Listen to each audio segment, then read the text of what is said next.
Благодарам. Јас ќе поставам едно пратеничко прашање и тоа е до министерката за труд и социјална политика.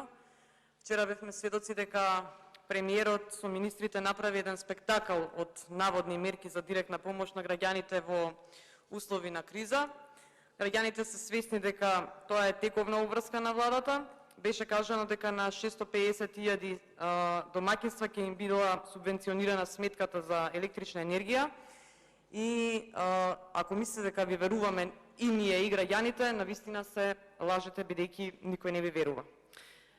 Министерката за труд и социјална политика вчера стоеше токму позади премиерот и не кажа ништо, а очекувавме да каже што е со околу 500.000 граѓани кои живеат под прагот на сиромаштија и дали сте се запрашале како тие луѓе живеат со 100 денари дневно.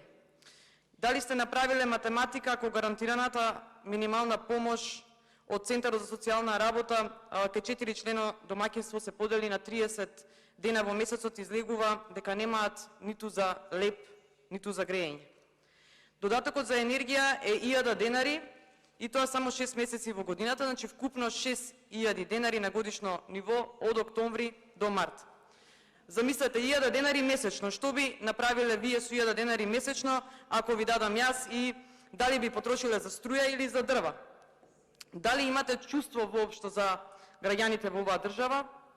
Секојдневно цените во маркетите растат, лебот, млекото, месото, сиромаштијата не покоси сите и јадењето на месо веќе станува луксус, освен за владата на Република Македонија. Претходно Министерството за економија минатата година донесе една програма за ранлив потрошувач, нема ни П од таа програма. Знаете ли што значи енергетска сиромаштија? Еве јас ќе ви кажам.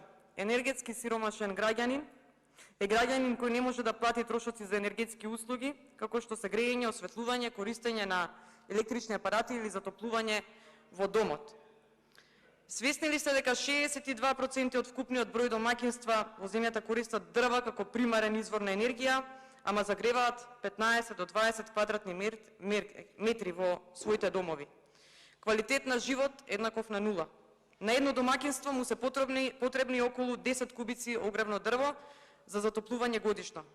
Треба ли тоа семејство да вклучи машина за перење, бойлер за загревање и така натаму?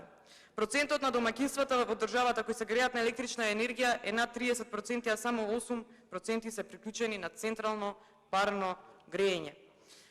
Не само ние од нашата партија, туку и корисниците на овој додаток за гарантирана минимална помош бараат да се зголеми додатокот. Дали планирате во иднина да се покачи овој додаток за гарантирана минимална помош? Ви благодарам.